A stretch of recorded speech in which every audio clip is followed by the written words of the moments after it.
नमस्ते साथियों, कैसे हैं आप सभी। उम्मीद है आप सभी अच्छे होंगे। आज की वीडियो में हम देखने जा रहे हैं दिल्ली सल्तनत के विविध प्रश्न और बहमनी और विजयनगर से संबंधित प्रश्न। तो दिल्ली सल्तनत से जितने भी प्रश्न हैं इस वीडियो में सभी इम्पोर्टेंट हैं। ये मैप है विजयनगर एवं उस समय का बहमनी राज्य का, और उसके जितने भी ये नगर हैं ये सब आपको मैप पे दिखाई दे रहे हैं, इन्हें ध्यान रखिएगा। अब इनसे हम संबंधित प्रश्न देखने जा रहे हैं। तो चलिए शुरू करते हैं। पहला प्रश्न है, भारत में पोलो खेल का प्रचलन किया तुर्कों ने। कुतुबुद्दीन ऐबक पोलो का शौकीन था, जिसे चौगान बोलते थे। इस खेल के दौरान घोड़े से गिर जाने के कारण 1210 में उसकी मृत्यु हो गई।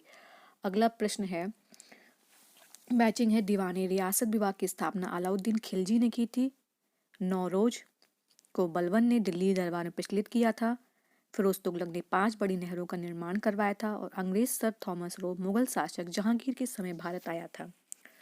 अलवरूनी का, और ये जो मैचिंग है, मतलब ये सब ईयर लिखे हुए हैं। अलवरूनी 1000 ईस्वी, इब्न बतूता 1333 ईस्वी, टेवनियर 1638 ईस्वी के समथिंग, और मनुची 1653। तो ये चारों यात्री हैं। इन यात्रियों के सामने उनकी ईयर हैं और उनका डिस्क्रिप्शन है। तो यह बड़ा ध्यान रखने वाला है प्रश्न है। सभी के कालाक्रम तो बड़ा इम्पोर्टेंट है। मनुची एक इतालवी यात्री था। ट्रैवनियर फ्रांसीसी यात्री रहा है। इब्न बतूता मोरक्को मूल का अफ्रीकी यात्री था। और अलवरूनी महमूद गजनवी की भारत विजय के संबंध में आया था। रजिया सुल्तान का शासनकाल रहा है 1236 से 1240। अलाउद्दीन खिलजी 1296 से 1316।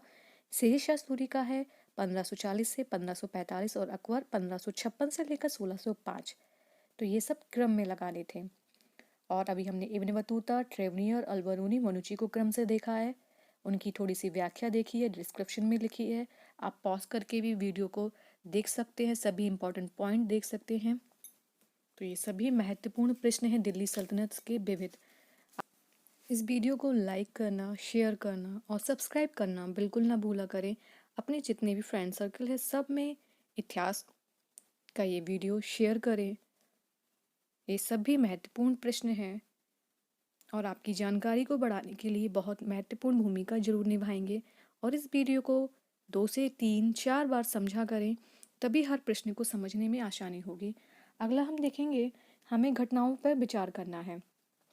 कुतुब मीनार का निर्माण 1210 ईस्वी में हुआ था। फिरोज शाह तुगलक की मृत्यु सितंबर 1388 ईस्वी में हुई है। पुर्तगालियों का भारत आगमन 1498 ईस्वी के आसपास हुआ है, वास्को डी गामा के नेतृत्व में। और कृष्णदेव राय का शासनकाल रहा है 1509 से लेकर 1529 ईस्वी। इन सभी कुछ सिक्वेंस में लगाना था। तो आपको ये समझ में आया होगा इस प्रश्न का। अगला प्रश्न है, किस प्रथा की शुरुआत राजपूतों के समय में हुई। तो वो है जौहर प्रथा। राजपूतों द्वारा मुस्लिम आक्रमणकारियों से स्त्रियों की रक्षा के लिए जौहर प्रथा का प्रचलन हुआ। अगला प्रश्न है, अपने लगभग 30 वर्ष के व्यापक यात्री जीवन में उसने पूर्वी गोलार्ध के विस्तृत भूभाग की यात्रा की। उस विशाल भूभाग को देखा जिसमें आज कोई 44 देश आते हैं, और कुल मिलाकर लगभग 73,000 मील की दूरी चलकर पार की। पूर्व आधुनिक काल का संसार का सबसे बड़ा वह यात्री कौन था। तो वो था इब्न बतूता। अगला प्रश्न हम देखेंगे, इनको सबके इसमें से कौन से युग में मतलब सुमेलित है। तो वो है आपका बी। विजयनगर के शासक कृष्णदेव राय ने तेलुगु भाषा में अमुक्त माल्यद की रचना की थी। मत्स्य विलास प्रश्न की रचना महेंद्र वर्मन ने की थी। अगला है, भोज ने समरांगण सूत्रधार की रचना की है, एवं सोमेश्वर ने मानसोल्लास नामक ग्रंथ की रचना की है। तो इसमें सही था आपका महेंद्र वर्मन द्वारा मत्स्य विलास प्रहसन। अगला है, अकबर के द्वारा क्या किया गया। तो अकबर ने शेरशाह द्वारा निर्मित सड़कों में विशेष उल्लेखनीय सड़क लाहौर से लेकर सोनारगांव बंगाल तक जाती थी, जो सबसे लंबी थी। सड़क आजम के नाम से जानी जाती थी। प्रतीक मुद्रा मोहम्मद तुगलक ने जारी की थी। और आईने दहसाला पद्धति का संबंध अकबर की भू राजस्व व्यवस्था से है। चहलगामी अमीर तुर्क ए चहलगानी दल का गठन इल्तुतमिश ने किया है। तो ये जितनी भी आपने मैचिंग थी इनसे संबंधित इनकी व्याख्या आपने समझी होगी। अगला हम देखने जा रहे हैं, प्रश्न पूछा गया है 13वीं और 14वीं शताब्दी में भारतीय कृषक खेती नहीं करता था। तो वो जौ, कपास, चावल और चना आदि खेती करते थे, परंतु वे मक्के की खेती नहीं करते थे। तो आंसर होगा मक्का।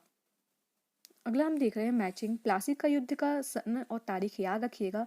23 जून 1757 को बंगाल के नवाब सिराजुद्दौला तथा ईस्ट इंडिया कंपनी के बीच हुआ था प्लासी का युद्ध। कलिंग का युद्ध अशोक ने 261 पूर्व में कलिंग पर आक्रमण किया था। हल्दीघाटी का युद्ध 1576 में मुगल सम्राट अकबर और महाराणा प्रताप के बीच लड़ा गया, जिसमें अकबर विजयी हुआ। तराइन का युद्ध 1192 में पृथ्वीराज चौहान और मोहम्मद गौरी के बीच हुआ था, जिसमें गौरी की सजगता और श्रेष्ठ युद्ध प्रणाली के कारण उसकी जीत हुई। तो ये जो मैचिंग है ये बड़े इंपॉर्टेंट है और इससे पिछले वाले वीडियो से भी ये प्रश्न आपको देखने को मिल जाएंगे। अब हम देखने जा रहे हैं उत्तर भारत एवं दक्कन के प्रांतीय राजवंश। फिरोज शाह तुगलक ने 300 नवीन नगरों की स्थापना की थी। उसके द्वारा बसाए गए नगरों में फतेहाबाद, हिसार, फिरोजपुर और जौनपुर प्रमुख थे। प्रश्न पूछा गया है जौनपुर नगर किसकी स्मृति में स्थापित किया गया? तो जौनपुर की स्थापना फिरोज शाह तुगलक ने अपने चचेरे भाई जूना खां यानी कि मोहम्मद बिन तुगलक की स्मृति में किया था जौनपुर नगर का। सुल्तान मोहम्मद शाह द्वितीय के शासनकाल में जौनपुर एक स्वतंत्र राज्य बना। 1479 ईस्वी में बहलोल लोदी ने इसके अंतिम शासक हुसैन शाह सरकी को पराजित कर जौनपुर को पुनः दिल्ली सल्तनत का अंग बना लिया। प्रश्न है जौनपुर नगर की स्थापना किसने की? फिरोज शाह तुगलक ने। लेकिन किसकी स्मृति में है? तो वो याद रखिएगा मोहम्मद बिन तुगलक की स्मृति में। सरकी सुल्तानों के शासनकाल में निम्न स्थानों में से किसे पूर्व का सिराज कहा जाता था? जौनपुर को। ये प्रश्न हम पहले की वीडियो में भी देख चुके हैं और जो प्रश्न आपको दोबारा देखने को मिल रहे हैं ये भी सब इम्पॉर्टेंट ही हैं, सब बार बार हर परीक्षा में पूछे गए हैं और हो सकता है कि वीडियो की परीक्षा में भी इन वीडियो से आपके सभी प्रश्न इतिहास के संबंधित प्रश्न बिल्कुल आपको मिलेंगे। भारत का सिराज कहा जाता था जौनपुर को। निम्न में से किस शासक ने सर्वप्रथम जजिया कर समाप्त किया? तो जैन उल आवेदीन। 1470 ईस्वी के लगभग आधी सदी का लंबा और समृद्धिपूर्ण शासन चलाने वाले कश्मीर के सुल्तान जैन उल आवेदीन ने सर्वव्यापी समस्या की नीति अपनाई और कश्मीर के निर्वासित ब्राह्मणों को वापस बुलाया, जजिया उठा लिया और नए मंदिरों के निर्माण की अनुमति प्रदान की। अगला प्रश्न है आईएएस में पूछा गया है जैन उल आवेदीन द्वारा पूरी की गई कश्मीर की जामा मस्जिद की प्रभावकारी विशेषता में शामिल है? तो ये तीनों हैं बुर्ज, फारसी शैली और बौद्ध पगोडाओं से सम्मानिता। अगला हम प्रश्न देखेंगे कश्मीर का शासक जो कश्मीर का अकबर के नाम से जाना जाता है वह है जैनुल आवेदीन। मोस्ट इंपॉर्टेंट प्रश्न है जैनुल आवेदीन। बहमनी राज्य की स्थापना किसने की थी? तो वो है अलाउद्दीन हसन ने। दक्कन के अमीरान सादा के विद्रोह के परिणाम स्वरूप मोहम्मद बिन तुगलक के शासनकाल के अंतिम दिनों में बहमनी साम्राज्य की स्थापना हुई। जफर खां यानी कि हसन गंगू नामक एक सरदार अलाउद्दीन हसन बहमन शाह की उपाधि धारण करके 1347 ईस्वी में सिंहासन रूढ़ हुआ और बहमनी साम्राज्य की नींव डाली। आपने वीडियो के शुरू में बहमनी राज्य को मैप में देखा होगा तो आप समझ रहे होंगे इस प्रश्न की इम्पोर्टेंस। तो याद रखिएगा अलाउद्दीन हसन ने की थी। बहमनी साम्राज्य की स्थापना। प्रांतों में विभाजित किया। गुलबर्गा, दौलताबाद, बरार और बीदर प्रत्येक प्रांतिक शासन के अधीन था। गुलबर्गा का प्रांत सबसे महत्वपूर्ण था। मैप में आप इसकी सभी जितने भी ये प्रांतों में विभक्त है इनके सभी स्थान आप देखिएगा। ठीक है, तो अगला प्रश्न है बहमनी राज्य की स्थापना किस वर्ष में हुई थी? तो वो हुई 1347 ईस्वी में हुई। दक्षिण में बहमनी राज्य का संस्थापक कौन था? हसन गंगू। अगला प्रश्न है मैचिंग में है बीजापुर में आदिल शाही राजवंश की स्थापना यूसुफ आदिल शाह ने की थी। कुतुब शाही वंश की स्थापना गोलकुंडा में कुली कुतुब शाह ने की थी। निजाम शाही वंश की स्थापना अहमदनगर में मलिक अहमद ने की थी और सरकी शाही राजवंश ने जौनपुर में शासन किया। इस वंश की स्थापना मलिक सरवर नामक हिजड़े ने की थी। तो ये जितने भी वंश हैं और उनके स्थान हैं और उनसे संबंधित उनके शासक हैं। प्रश्न हम देख रहे हैं बीजापुर का शासक इब्राहिम आदिल शाह द्वितीय का एक महान विद्या प्रेमी तथा विद्या का संरक्षक था। उसकी प्रजा उसके उदार दृष्टिकोण के कारण उसे जगत गुरु की उपाधि से संबोधित करती थी। प्रश्न है अहमदनगर के निज़ाम शाही वंश का अंत कैसे हुआ? तो ये हुआ है आपका, अहमदनगर को मुगल साम्राज्य में मिलाकर हुसैन शाह को आजीवन कारावास दिया गया। दौलताबाद दुर्ग का पतन अहमदनगर राज्य का पतन था। सुल्तान हुसैन शाह को बंदी बनाकर अहमदनगर राज्य को मुगल साम्राज्य में मिला लिया गया। चलिए अब हम मैचिंग इसमें कौन सुमेलित नहीं है, तो वो यूसुफ आदिल शाह अहमदनगर, यानी कि बाज बहादुर मालवा, कुतुब शाह गोलकुंडा और सुल्तान मुजफ्फर शाह गुजरात से संबंधित है।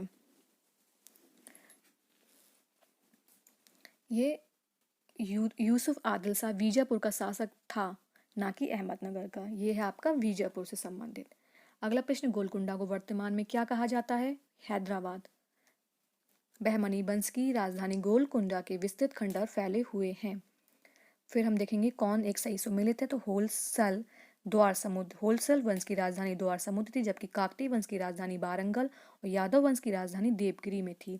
और पांडव वंश की प्रारंभिक राजधानी कोरकई में अवस्थित है, जिसे बाद में मदुरई स्थानांतरित कर दिया गया।